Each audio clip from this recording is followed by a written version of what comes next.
حضور اکرم صلی اللہ علیہ وآلہ وسلم نے وحی کے رک جانے کے زمانے کے حالات بیان فرماتے ہوئے کہا کہ ایک روز میں چلا جا رہا تھا کہ اچانک میں نے آسمان کی طرف ایک آواز سنی اور میں نے اپنا سر آسمان کی طرف اٹھایا۔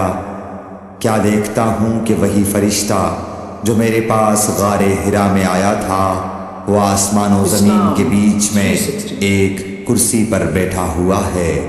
میں اس سے ڈر گیا اور گھر آنے پر میں نے پھر کمبل اوڑھنے کی خواہش ظاہر کی۔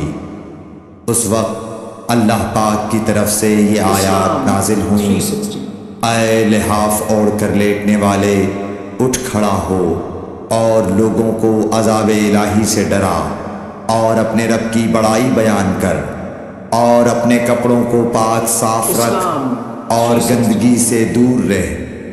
اس کے بعد وہی تیزی کے ساتھ پے در پے آنے لگی۔ صحیح بخاری حدیث نمبر 4۔ رسول اللہ صلی اللہ علیہ وسلم نے فرمایا، اسلام کی بنیاد 5 چیزوں پر قائم کی گئی ہے۔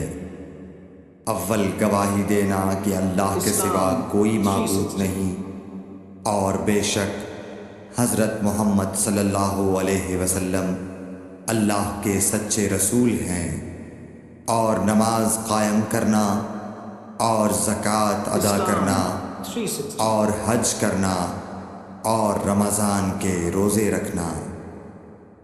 صحیح بخاری حدیث نمبر 8۔